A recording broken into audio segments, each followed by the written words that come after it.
Are you feeling confused by the mixed signals that you're getting over text message?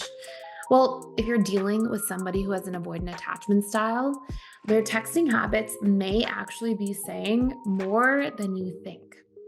So, in today's video, we're going to break down those subtle clues that reveal when an avoidant is truly interested.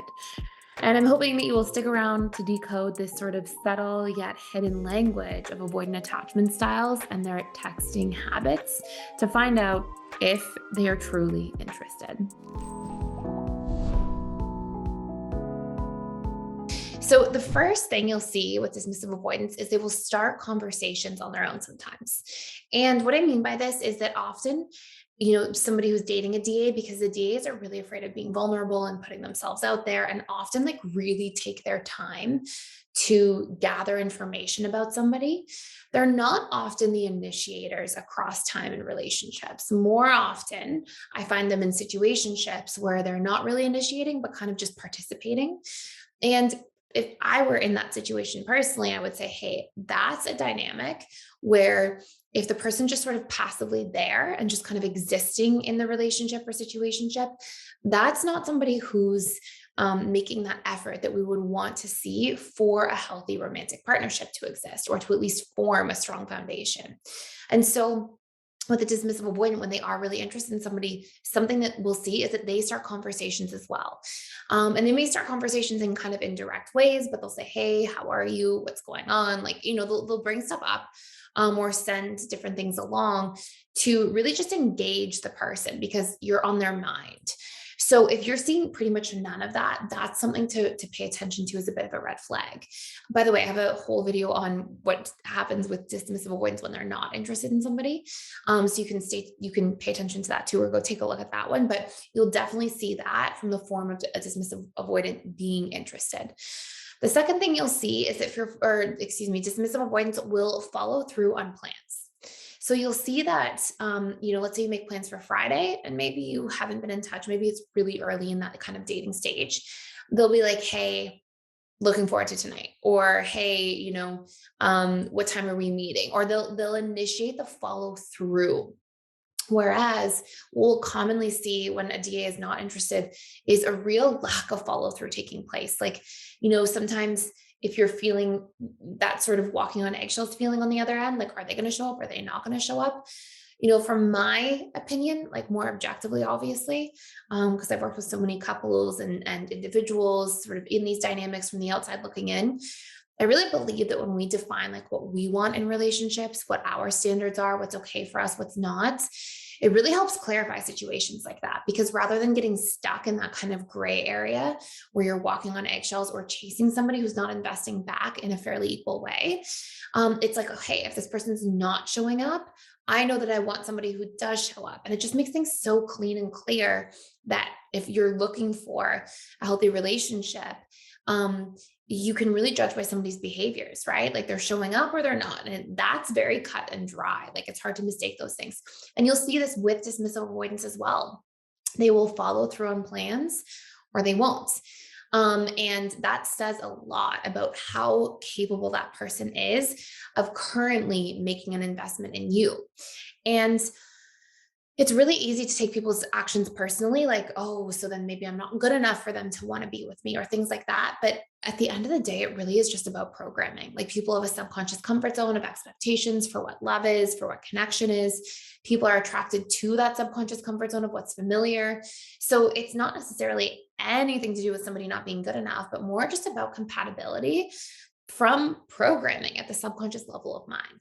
So, anyways, that brings me to number 3, which is you'll see dismissive avoidants have some form of consistency in texting if they're romantically interested in you.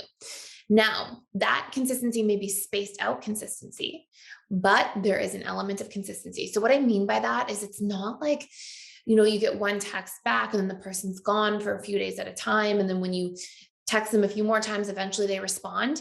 It's like they may not text back consistently throughout every hour of the day or things like that, but there's a feeling of being in communication on a regular enough basis.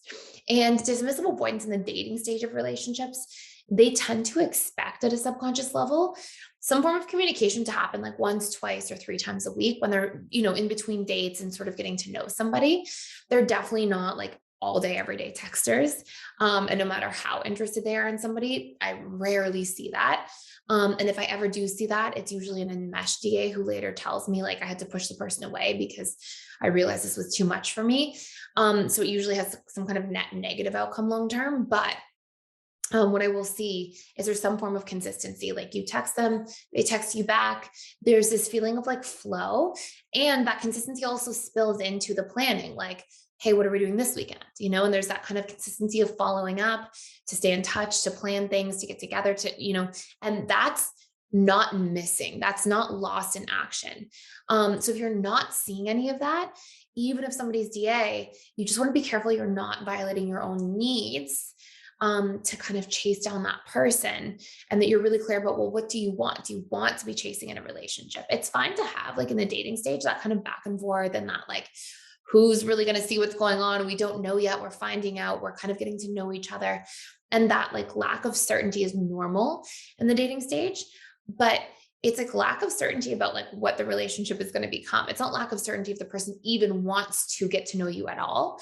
And those are two pretty big distinguishing factors. By the way, before I tell you the last big thing, that you'll see when DAs are really interested, and it's probably the biggest thing of all that you'll see. We have a whole course all about this. It's how the dismissive avoidance shows up in the 6 stages of relationships: dating, honeymoon, power struggle stage, stability stage, commitment, bliss stage. And it really breaks down each of those major stages, and like how the DA will show up, what their subconscious expectations are, what their needs are, what they expect from other people, and how to deal with those things on your end if they're feeling incompatible or incongruent, and how to address by asking the appropriate questions and using strategies provided in that course, how to address different pain points that may be arising ahead of time.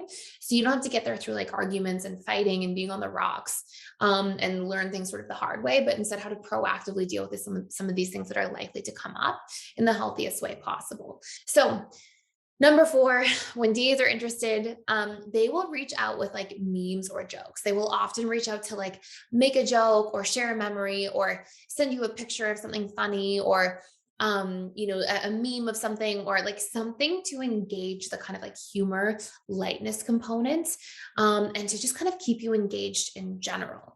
And that will be their invulnerable way. Like they get to sort of connect without having to feel too vulnerable about it. And that's a big subconscious comfort zone for dismissive avoidance and how they tend to connect in general. So you'll see a lot of that unfolding if a DA is interested. And again, that tends to follow the same patterns as before, which is that they do those things to engage you, in a fairly consistent way. They follow through on things. They follow through on that kind of back and forth.